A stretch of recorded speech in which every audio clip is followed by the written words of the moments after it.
நீங்கள் பார்த்து கொண்டிருப்பது உங்கள் ஜாஷுவா டிவி. சகல ஜனங்களுக்கும் நற்செய்தி.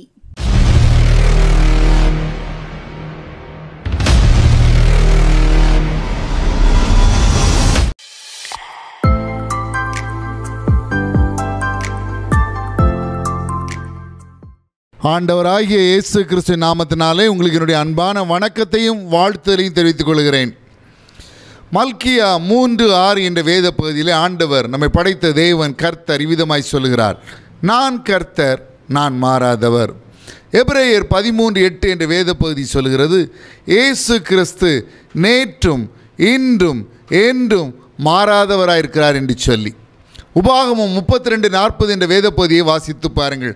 அங்கே ஆண்டவர் சொல்கிறார், நான் என் கரத்தை வானத்திற்கு நேராக நீட்டி நான் என்றென்றைக்கும் ஜீவித்திருக்கிறவர் என்கிறேன் என்று சொல்லி. ஏசாயா 9:6 அவருடைய நாமங்களை பற்றி சொல்லும் பொழுது அவருடைய நாமங்களுள் ஒன்று நித்திய பிதா என்று சொல்கிறது. அனாதியாய் அவர் என்றென்றைக்கும் இருக்கிறவர், அவர் மாறாதவர். ஆனால் நம்முடைய சூழ்நிலைகளை மாற்றுகிறவர். நம்முடைய வாழ்க்கையிலே எப்பொழுதும் கஷ்டம்தானா, எப்பொழுதும் பிரச்சனை தானா என்று நாம் கலங்கி தவிக்க வேண்டிய அவசியம் இல்லை. ஏனென்றால் நம்முடைய சூழ்நிலைகளை, நம்முடைய பிரச்சனைகளை, நம்முடைய பாடுகளை, நம்முடைய கஷ்டங்களை, நம்முடைய துயரங்களை மாற்றுகிற ஒரு ஆண்டவர் உண்டு. என்றைக்கு வாழ்க்கையில் பண கஷ்டம்தானா, என்றைக்கு ஏதாவது ஒரு பிரச்சனை தானா கவலைப்பட வேண்டிய அவசியம் இல்லை. சூழ்நிலைகளை மாற்றுகிற ஆண்டவர் நமக்கு உண்டு. அவர் எதையெல்லாம் மாற்றுகிறார் என்பதை சுருக்கமாக நாம் தியானிக்க இருக்கிறோம். முதலாவதாக அவர் சாபத்தை ஆசீர்வாதமாக மாற்றுகிறவர்.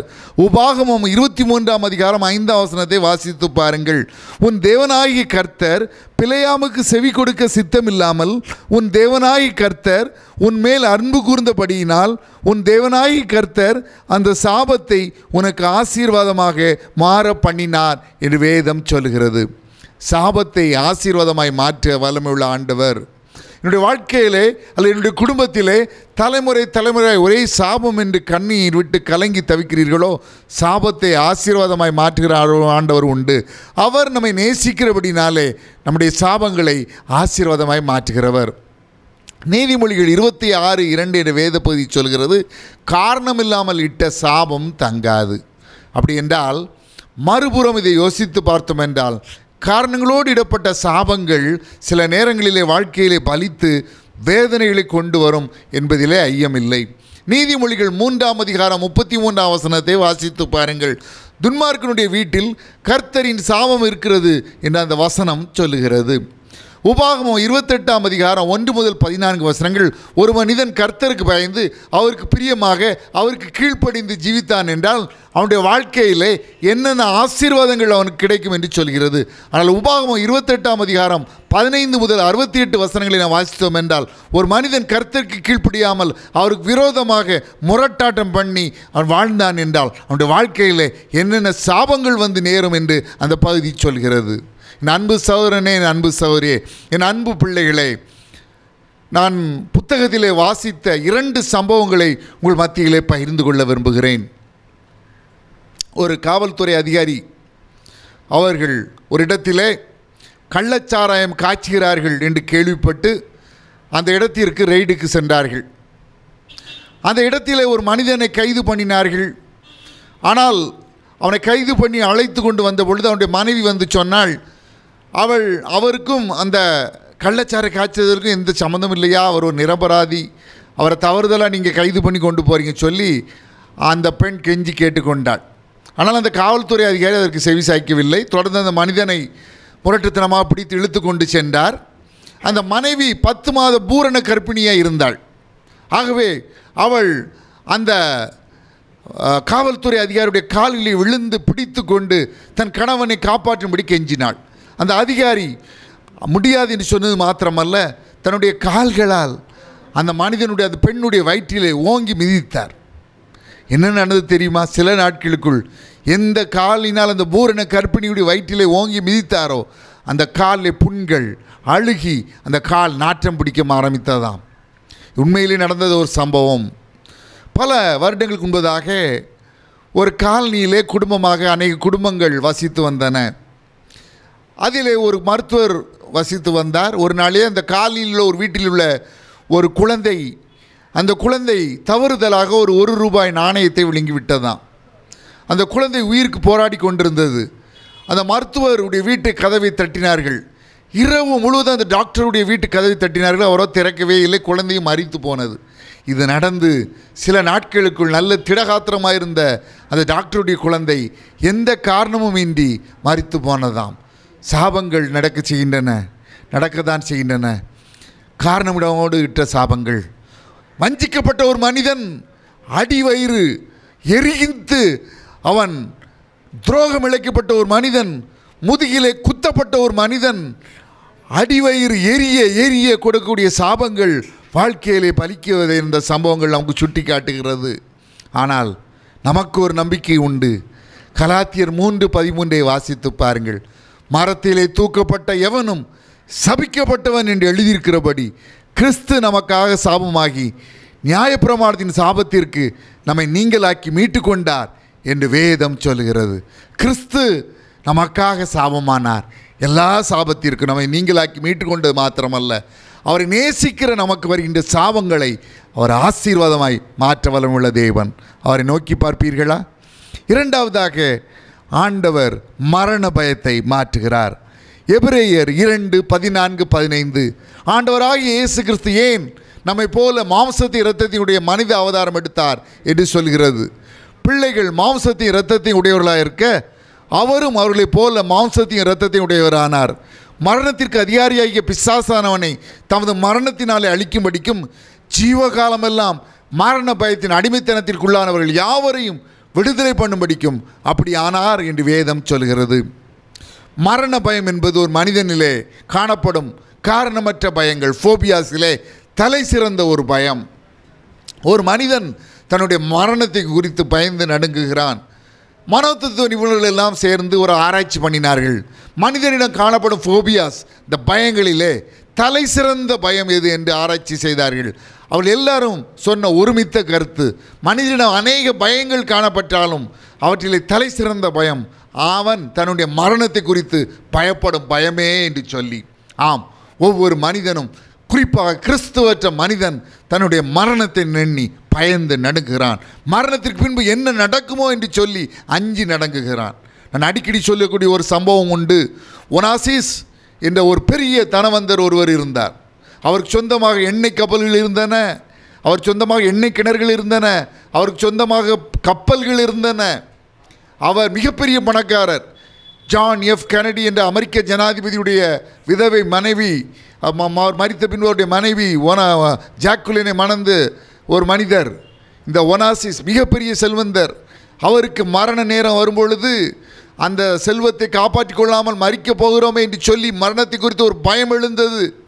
அவர் ஒரு உயிரில் எழுதி வைத்திருந்தார், நான் மரித்த பின்பு தயவு செய்து என்னுடைய சடலத்தை எரிக்கவோ புதைக்கவோ செய்து விடாதீர்கள், அதை பதப்படுத்தி வையுங்கள். நிச்சயமாக மருத்துவர்கள், விஞ்ஞானிகள் இறந்தவர்களை உயிரோடு எழுப்பும் அந்த விஞ்ஞான கலையை கற்பார்கள். அப்படி கற்கும் பொழுது பதப்படுத்தப்பட்ட என்னுடைய உடலை உயிரோடு எழுப்பி விடுங்கள். அப்படி செய்பவர்களுக்கு நான் எவ்வளோ பணம் வேண்டுமானாலும் கொடுக்க ஆயத்தமாக இருக்கிறேன் என்று வைத்திருந்தார். காரணம், அவருக்கு பயம் வந்தது. மறித்து விடுவோமோ, செத்து அந்த சேர்த்த கோடானு கோடி சொத்துக்கள் கைவிட்டு சேர்ந்து யாருக்கோ போய்விடுமோ என்றெல்லாம் பயம் வந்தது. அந்த பயம் வந்த பின்பு இந்த விதமாக எழுதி வைத்திருந்தார். என் அன்பு சகோதரனே, என் அன்பு சகோதரியே, என் அன்பு பிள்ளைகளே, உங்கள் மரணத்தை குறித்து பயந்து நடுங்கி கொண்டிருக்கிறீர்களோ, ஆண்டவர் இயேசுவுக்கு உங்கள் உள்ளத்தை ஒப்பு கொடுங்கள். மரண பயத்தின் அடிமைத்தனத்திற்குள்ளானவர்கள் யாவரும் விடுதலை பண்ணும்படிக்கு மாம்சத்தின் இரத்தத்தினுடைய மனித அவதாரம் எடுத்தவர் அவர். டிஎல் மூடி ஆண்டவராக இயேசு கிறிஸ்து ஏற்றுக்கொள்ளும் முன்பதாக அவருக்கு தன்னுடைய மரணத்தை குறித்து ஒரு பயம் இருந்தது.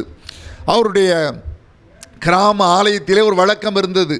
எத்தனை வயதினர் இறந்தார்களோ அத்தனை வயது கணக்குப்படி மணி அடிப்பார்கள். 20 வயது வாலிபன் இருந்தால் 20 முறை மணி அடிப்பார்கள். 60 வயது முதியவர் இருந்தால் 60 முறை மணி அடிப்பார்கள். இவருடைய வயதை ஒத்த வாலிபர்கள் இறந்து மணி அடிக்கும் பொழுதெல்லாம் டிஎல் மூடிக்கு ஒரு பயம் ஏற்படும். நாமும் மரித்து விடுமோ என்ற ஒரு பயம் ஏற்படும். எதுவரை? ஒரு நாளிலே மூடி ஆண்டவராகிய இயேசு கிறிஸ்துவுக்கு தன் உள்ளத்தை ஒப்பு கொடுத்தார். ஆண்டவருக்கு வல்லமையாய் ஊழியத்தை நிறைவேற்றினார். அமெரிக்க கண்டத்தையும் ஐரோப்பா கண்டத்தையும் தேவனுக்கு அசைத்தார். அதன் பின்பு மரண நேரம் வந்த பொழுது, மரணம்தான் இதுவானால் எவ்வளோ இனிமையானது. மரணம் பூமி அகலுகிறது, பரலோகம் திறக்கிறது. இதுதான் மரணம் என்றால் எவ்வளவு இனிமையானது, இனிமையான நாள். இன்று நான் முடிசூடப்படும் நாள், இன்று நான் வெற்றிவேந்தர் இயேசு எனக்கு முடிசூட்டுவார் என்று சொல்லி நம்பிக்கையோடு மரணத்தை எதிர்கொண்டார். இந்த நம்பிக்கை நமக்கு உண்டா? இன்று மரித்தால் பரலோகத்திலே இயேசுவின் பாதத்திலே வருவேன் என்ற நித்திய ஆனந்தத்திற்குள் பிரவேசிப்பேன், என்றென்றும் நித்திய ஆனந்தமாக இயேசுவோடு இருப்பேன் என்ற நம்பிக்கை நமக்கு உண்டா? ஆண்டவர் நமக்கு அந்த நம்பிக்கை அருளுகிறார். நமக்காக தான் எபிரேயர் 2:9 ஆண்டவராய் இயேசு கிறிஸ்து நம் ஒவ்வொருவருக்காக மரணத்தை ருசி பார்த்தார். ஏசாயா 25:8 நமக்காக ஆண்டவராய் இயேசு கிறிஸ்து மரணத்தை ஜெயமாக விழுங்கினார். ஆகவே தான் பரிசுத்த பவுல் இயேசு கிறிஸ்துவை ஏற்றுக்கொண்ட பின்பு சவுல் பவுலான பின்பு சொல்ல முடிந்தது 1 கொரிந்தியர் 15:55 மரணமே உன் கூர் எங்கே, பாதாளமே உன் ஜெயம் எங்கே என்று சொல்லி. பிலிப்பியர் 1:21 கிறிஸ்து எனக்கு ஜீவன், சாவு எனக்கு ஆதாயம் என்று சொன்னார். பிலிப்பியர் 1:23 தேகத்தை விட்டு பிரிந்து கிறிஸ்துடனே கூட இருக்க எனக்கு ஆசை உண்டு, அது அதிக நன்மையாக இருக்கும் என்று சொன்னார். மரண வேரையில் நெருங்கிய பொழுது 2 தீமோத்தேயு 4, 6, 7, 8 வசனங்கள் சொல்லும் வண்ணமாக நான் தேகத்தை விட்டு பிரியும் காலம் வந்தது, நல்ல போராட்டத்தை போராடினேன், ஓட்டத்தை முடித்தேன், விசுவாசத்தை காத்து கொண்டேன், இது முதல் நீதியின் கிரீடம் எனக்காக வைக்கப்பட்டிருக்கிறது, நீதியுள்ள நியாயாதிபதியாக கர்த்தர் அதை எனக்கு அந்நாளிலே தந்தருள்வார், எனக்கு மாத்திரமல்ல அவர் பிரசன்னமாகுதலை விரும்புகிற யாவருக்கும் அதை தந்தருள்வார் என்று சொல்லி நம்பிக்கையோடு அவர் மரணத்தை எதிர்கொண்டார். என் அன்பு சகோதரனே, என் அன்பு சகோதரியே, என் அன்பு பிள்ளைகளே, ஆண்டவர் மரண பயத்தை மாற்றுகிறவர். ஜெயமாக மரணத்தை விழுங்கிய தேவகுமாரனான இயேசு கிறிஸ்து நம் ஒவ்வொருவரும் அவ்விதமாய் செய்யும்படியான கிருபையை நமக்கு தருவார். மரணத்தை தைரியமாக எதிர்கொள்ளக்கூடிய ஒரு கிருபையை நமக்கு தருவார். மூன்றாவதாக அவர் இருளை மாற்றுகிறவர். சங்கீதம் 18:28 சொல்கிறது, தேவரீர் என் விளக்கை ஏற்றுவீர், என் தேவனாகிய கர்த்தர் என் இருளை வெளிச்சமாக்குவார். அன்பு சகோதரனே, 1 யோவான் 1:5 வாசித்து பாருங்கள். தேவன் ஒளியாயிருக்கிறார், அவரில் எவ்வளவேனும் இருளில்லை என்று வேதம் சொல்கிறது. 1 யோவான் 1:7 சொல்கிறது, அவர் ஒளியில் இருக்கிறது போல நாமும் ஒளியிலே நடந்தால் ஒருவரோடு ஒருவர் ஐக்கியப்பட்டிருப்போம். ஆண்டவர் இப்படிப்பட்டவராம். 1 தீமோத்தேயு 6:16 சொல்கிறது, அவர் ஒருவராய் சாவாமை உள்ளவரும் சேரக்கூடாத ஒளியில் வாசம் பண்ணுகிறவர். உங்களுடைய கண்களிலே ஒளி இல்லாமல் இருக்கலாம். ஒரு சம்பவத்தை நான் சொல்லி இந்த நாளின் செய்தியை முடிக்க விரும்புகிறேன். எங்களோடு கூட ஒரு மாணவி இருந்தாள். பின்பு அவள் எங்களுடைய கல்லூரியிலே பேராசிரியராக பணியாற்றினாள். ஒரு நாளிலே அவள் வழக்கம் போல் எப்படி இருப்பாள்னா, தடிய ஒரு திக் கிளாஸ் அணிந்து வருவாள். ஆனால் ஒரு 4-5 மாதங்கள் கழித்து நான் அவளை பார்த்த பொழுது கண்ணாடியே அணியாமல் வந்து இருந்தாள். I ask her why, how, என்னம்மா நல்ல கண்ணாடி போட்டு வருவியே, கண்ணாடியெலாம் வரும் பொழுது. ஒரு கூட்டத்திலே ஒரு சகோதரர் தேவ ஊழியர் ஜெபித்த பொழுது அந்த கண் பார்வை குறைவு முற்றிலும் நீங்கி 2 கண்களிலும் தெளிவான பார்வை வந்து கண்ணாடி அவனிய அவசியம் ஏற்படாத ஒரு சூழல் தனக்கு ஏற்பட்டதாக சொன்னாள். நான் அடுத்த வார செய்தியிலும் இது போன்ற ஒரு செய்தி உங்கள் மத்தியிலே பகிர்ந்து கொள்ள விரும்புகிறேன். இது போன்ற ஒரு சம்பவத்தை உங்கள் மத்தியிலே சொல்ல விரும்புகிறேன். நான் இப்பொழுது ஜெபிக்கலாம். தேவனிடத்திலிருந்து அற்புதங்களை எதிர்பாருங்கள். நாம் ஜெபிப்போம். அன்புள்ள பரம தகப்பனே, ஒரு எதிர்பார்ப்போடு இந்த ராத்திரி வேளையில் இந்த நிகழ்ச்சியை பார்த்து கொண்டிருக்கிற அன்பு பிள்ளைகள் ஒவ்வொருவரையும், அன்பு சகோதர சகோதரிகள் ஒவ்வொருவரையும் உடைய கருத்திலே தருகிறேன். குறிப்பாக வியாதியினாலே, சரீரத்திலே வியாதி, வலி, வேதனை, சரீர பலவீனம், சரீர பாடுகள், சரீர உபாதைகள், சரீரத்திலே தாங்குண்ணா வலியோடு இந்த நிகழ்ச்சியை பார்க்கிற ஒவ்வொருவரையும் உடைய கருத்திலே தருகிறேன். இயேசு கிறிஸ்துவின் குணமளிக்கும் வல்லமை எல்லா வலிகளையும், வியாதிகளையும், பலவீனங்களையும், நோய்களையும் நீக்குவதாக என்று கட்டளை கொடுக்கிறேன். ஹல்லேலூயா, ஹல்லேலூயா. இயேசு கிறிஸ்துவின் வல்லமையுள்ள நாமத்தினாலே இந்த நிகழ்ச்சியை பார்ப்பவருடைய சரீரங்களில் இருந்து வலிகளும், வேதனைகளும், பலவீனங்களும், பாடுகளும், உபாதைகளும் நீங்கும்படி கட்டளை கொடுக்கிறேன். நன்றி இயேசு சுவாமி. Be healed in the mighty name of Jesus. Be healed in the all powerful name of Jesus. Be healed in the wonderful name of Jesus. Be healed in the sweet name of Jesus. Be healed in the marvelous name of Jesus. ஒவ்வொருவரையும் தொடுங்க, ஒவ்வொருவரையும் தொடுங்க, ஒவ்வொருவரையும் தொடுங்க, ஒவ்வொருவரையும் தொடுங்க, ஒவ்வொருவரையும் தொடுங்க. கண்களில் உள்ள பிரச்சனைகள் நீங்கட்டும், கண்களில் உள்ள பலவீனங்கள் நீங்கட்டும், தடி கண்ணாடிகளெல்லாம் நீங்கி கண்ணாடி அணி அவசியம் இல்லாமலே 2 கண்களிலும் இயேசு கிறிஸ்துவின் நாமத்தினாலே முழு பார்வையும் கிடைக்கட்டும். ஹல்லேலூயா. இயேசு கிறிஸ்துவின் வல்லமையுள்ள நாமத்தினாலே பார்வை குறைபாடு நீங்கட்டும் என்று கட்டளை கொடுக்கிறேன். இயேசு கிறிஸ்துவின் வல்லமையுள்ள நாமத்தினாலே சிறுநீரக கற்கள் கரைந்து போகும்படி கட்டளை கொடுக்கிறேன். இயேசு கிறிஸ்துவின் வல்லமையுள்ள நாமத்தினாலே சகல கட்டிகளும் கரையும்படி மறையும்படி உரு தெரியாமல் போகும்படி கட்டளை கொடுக்கிறேன். நன்றி இயேசு சுவாமி, நன்றி இயேசு ராஜா, நன்றி கர்த்தாவே, நன்றி இயேசு மகாராஜா. ஹல்லேலூயா, ஹல்லேலூயா, ஹல்லேலூயா. ஒவ்வொருவரையும் தொடுங்க, ஒவ்வொருவரையும் தொடுங்க.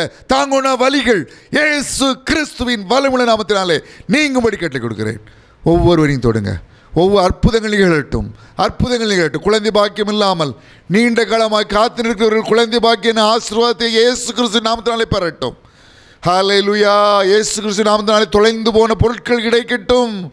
இயேசு கிறிஸ்துவின் வல்லமையுள்ள நாமத்தினாலே தீராத தலைவலி, மைக்ரைன், ஒற்றை தலைவலிகள் நீங்கட்டும். இயேசு கிறிஸ்துவின் வல்லமையுள்ள நாமத்தினாலே ஹை பிரஷர் குணமாகட்டும், லோ பிரஷர் குணமாகட்டும். ஹல்லேலூயா, ஹல்லேலூயா. ஒவ்வொருவரையும் தொடுங்க. சகல துதியையும் கனத்தையும் மகிமையும் வல்லமையும் ஒருவருக்கே செலுத்துகிறோம். இயேசு கிறிஸ்துவின் நாமத்தினாலே வேண்டிக் கொள்கிறோம் பிதாவே, ஆமேன். இதை பார்த்து கொண்டிருக்கிற, இதை கேட்டுக்கொண்டிருக்கிற அன்பு சகோதர சகோதரிகளே, நான் உங்களுக்காக ஜெபிக்க வேண்டுமானால் உங்கள் ஜெப குறிப்புகளை எனக்கு அனுப்பி வையுங்கள். நான் உங்களுக்காக ஆண்டோட ஊக்கமாக ஜெபிப்பேன். என்னுடைய முந்தைய நிகழ்ச்சிகள் மூலமாக அற்புதங்களையோ ஆசீர்வாதங்களையோ நன்மைகளையோ பயன்களையோ பெற்றிருப்பீர்களானால் தயங்காமல் தெரியப்படுத்துங்கள். நாம் ஒன்று சேர்ந்து ஆண்டவரை துதிக்க, அவரை ஸ்தோத்தரிக்க, அவருக்கு நன்றி செலுத்த, அவருக்கு சாட்சியாய் வாழ அது ஏதுவாக அமையும். ஆண்டவராய் இயேசு கிறிஸ்து தாமே உங்களை ஆசீர்வதிப்பாராக. May God bless you.